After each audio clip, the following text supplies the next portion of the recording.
Good morning student. आशा करती हूँ आप सभी स्वस्थ होंगे और अपने घरों में सुरक्षित होंगे। तो बेटा आज का हमारा जो टॉपिक है दैट इज न्यूक्लियस। ये लार्जेस्ट सेल ऑर्गेनेल है हमारे किसी भी सेल का and it is the most conspicuous organelle of the body of the cell.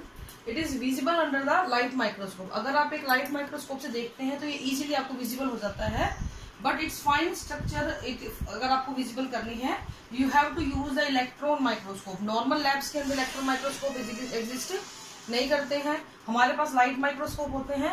लेकिन जितनी भी बड़ी लैब्स है, रिसर्च लैब जो होती है, उनके अंदर इलेक्ट्रॉन माइक्रोस्कोप होता है जिसमें आपको उसकी अल्ट्रा स्ट्रक्चर नजर में आती है। इसके पास हेरिडिटरी इंफॉर्मेशन होती है ताकि ये आपकी सेल को रेगुलेट कर सके, उसकी फंक्शनिंग को रेगुलेट कर सके। और इसके अलावा उसके पास ऐसी सारी जानकारी होती है जो एक जनरेशन से दूसरी जनरेशन में पास होना बहुत ही जरूरी होती है। ठीक है, अगर हम इसकी अकरेंस की बात करें तो प्लांट और एनिमल सेल के अंदर दोनों के अंदर न्यूक्लियस पाया जाता है। प्लांट सेल के अंदर ये थोड़ा सा साइड में होता है। बेसिकली अगर हम प्लांट और एनिमल सेल बनाते हैं, ये प्लांट सेल हो गई, ये एनिमल सेल हो गई, तो प्लांट सेल में थोड़ा साइड में होगा जबकि एनिमल सेल में थोड़ा सा सेंट्रली लोकेटेड होता है। प्लांट में ये थोड़ा सा साइड में क्यों होता है? Due to the presence of large vacuole. वहां पे बहुत बड़ी वैक्यूल पाई जाती है। अगर हम बात करें प्रोकैरियोटिक की, प्रोकैरियोटिक सेल के अंदर न्यूक्लियस पाया नहीं जाता है। वहां पे न्यूक्लियस की जगह होता है न्यूक्लियोइड। ठीक है, ये न्यूक्लियोइड क्या होता है? सिर्फ सर्कुलर डीएनए होता है, फैला हुआ होता है। इसके अंदर कोई भी ऐसी कोई कंस्पिशियस स्ट्रक्चर यहाँ पे नहीं होती, कोई न्यूक्लियर मेम्ब्रेन, आउटर मेम्ब्रेन, ऐसी कोई स्ट्रक्चर यहाँ पे नहीं पाई जाती है। अब हम अगर ऑर्गेनिज्म की बात करें तो on the basis of presence of nucleus, number of nucleus के हिसाब से अगर हम बात करें तो किसी भी सेल में ज्यादातर कंडीशन के अंदर एक ही मिलेगा, वन न्यूक्लियस। तो इसको हम बोलेंगे यूनी न्यूक्लिएटेड। क्या बोलेंगे बेटा? Uninucleated. अगर दो सेल मिले, दो न्यूक्लियस मिले तो बाई न्यूक्लिएटेड। और अगर बहुत सारे न्यूक्लियस मिले तो इसको हम बोलेंगे मल्टी न्यूक्लिएटेड। ठीक है, तो यूनी न्यूक्लिएटेड में ज्यादातर एग्जाम्पल इसी के होते हैं। बाई न्यूक्लिएटेड का एग्जाम्पल है पैरामीशियम, और मैनी मल्टी न्यूक्लिएटेड का एग्जाम्पल हमारे पास होती है बेटा फंगी। ठीक है, ये कुछ एग्जाम्पल है जो हमारे एक से ज्यादा न्यूक्लियस इनके अंदर पाए जाते हैं। ठीक है, प्रोकैरियोटिक में न्यूक्लियस नहीं पाया जाता है, वहां पे सिर्फ डीएनए फ्रीली लाई करता है साइटोप्लाज्म के अंदर।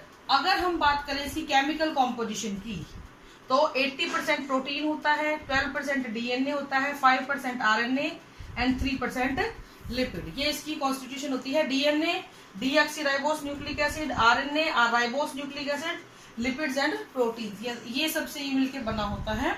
And if we are talking about the parts of the nucleus, क्या क्या होते हैं? न्यूक्लियर एनवलप, जो उसमें घेरे हुए होता है, कवर उसका, nuclear SAP, chromatin material, nucleolus और न्यूक्लियर मैट्रिक्स। ठीक है, तो अब ये जो स्ट्रक्चर है यहाँ पे आपको नजर आ रही है, मैं मिटा देती हूँ बाकी सारी चीजें ताकि आपको और इजीली इसको नजर आ जाए डायग्राम।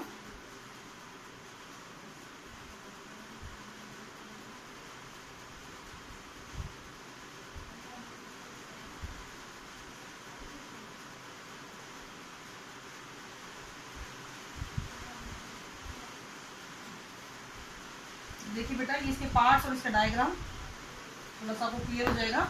तो आपको सबसे पहले स्ट्रक्चर नजर आ रही है, ये वाली, ये जो बाहर ये है ब्रेक है, देखो यहाँ यहाँ यहाँ पे, तो ये क्या है? आपका न्यूक्लियर एनवलप है। क्या चीज है ये? यहाँ पे आपका न्यूक्लियर एनवलप है, यानी कि कवरिंग है। ये दो मेम्ब्रेन से बना हुआ होता है, आउटर मेम्ब्रेन और इनर मेम्ब्रेन। किससे बना हुआ है? आउटर न्यूक्लियर मेम्ब्रेन और इनर न्यूक्लियर मेम्ब्रेन। ये अंदर वाला ये और आउटर वाला ये, इनके बीच की ये जो खाली जगह है इसको हम बोलते हैं पेरी न्यूक्लियर स्पेस। क्या बोलेंगे बेटा इसको? Perinuclear space.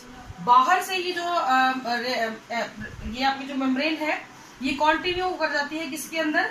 Ribosomal RN endoplasmic reticulum और स्मूथ एंडोप्लाज्मिक रेटिकुलम के साथ। तो ये एससीआर आरएन आप आगे पढ़ेंगे। Smooth endoplasmic reticulum, RN rough endoplasmic reticulum. Rough के ऊपर राइबोसोम पाए जाएंगे। देखो जरा, ये प्लेन है, इसके ऊपर डॉटेड डॉटेड स्ट्रक्चर राइबोसोम होते हैं। ये जो न्यूक्लियर एनवलप होता है ना बेटा, ये कॉन्टिन्यूस नहीं होता है, इनके बीच में स्पेस होते हैं, इनको हम क्या बोलते हैं? न्यूक्लियर पोर बोलते हैं।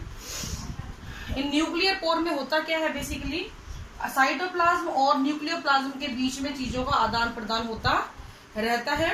ये जो है, सबसे पहले हम न्यूक्लियर एनवलप की बात करें तो 2 मेम्ब्रेन से बना है, आउटर और इनर मेम्ब्रेन। बीच में एक स्पेस होता है, इसके बीच में फ्लूइड फील्ड कैविटी होती है। न्यूक्लियर मेम्ब्रेन जो होती है इसमें न्यूक्लियर पोर पाए जाते हैं ताकि चीजों का आदान प्रदान इजीली हो सके। Next come the nuclear SAP और न्यूक्लियोप्लाज्म। दूसरा होता है, इसको न्यूक्लियोप्लाज्म भी बोल देते हैं।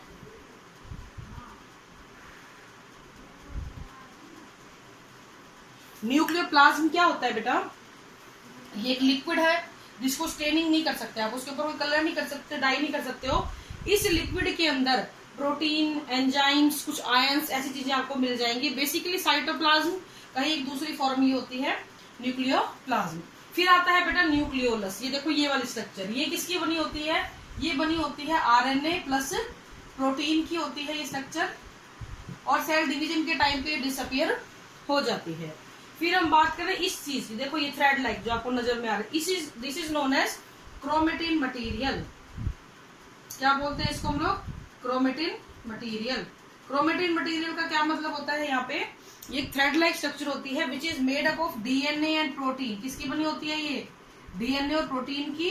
तो पूरे न्यूक्लियस के अंदर सबसे इंपॉर्टेंट चीज यही है, ये ऐसी उलझी हुई होती है, टैंगल स्टेज में होती है, क्रिस क्रॉस बोल देते हैं, कोई टैंगल बोल देता है, उलझी हुई सी हुई है, उलझी हुई रहते हैं, धागे होते हैं।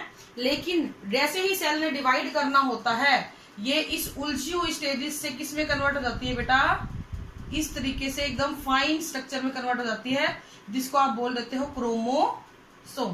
तो ये अपने आप की पैकेजिंग कर लेती है। आप बड़ी क्लास में पढ़ेंगे पैकेजिंग ऑफ डीएनए, तो वहां पे ये दिखाया जाएगा कैसे इससे इसमें कन्वर्ट हो जाता है। तो क्रोमोसोम में कन्वर्ट हो जाती है। जब सेल इमेच्योर होती है तो ये कुछ ऐसे उलझे हुए धागों की तरह दिखती है। इसके पास आपकी इंफॉर्मेशन होती है, ये नॉन डिवाइडिंग न्यूक्लियस के अंदर ऐसे मिलेगा, जब सेल डिवाइड करने लगेगी तो उस तरीके से आपको मिल जाएगा। ये बहुत ही ज्यादा इंपॉर्टेंट पार्ट है, क्योंकि ये हमारी न्यूक्लियर इंफॉर्मेशन को, ये हमारी जेनेटिक इंफॉर्मेशन को एक सेल से दूसरे सेल में ले जाने का काम करेगा। क्रोमोसोम की बात हम बता चुके हैं आपको, पहले भी कई बार आपने सुना होगा, अब भी मैं बता रही हूँ। क्रोमोसोम हेरिडिटी मटेरियल होते हैं, ये इसको हेरिडिटरी व्हीकल भी कहते हैं। हेरिडिटरी व्हीकल क्यों कहते हैं, क्योंकि ये इंफॉर्मेशन को एक जनरेशन से दूसरे जनरेशन में लेकर चला जाता है।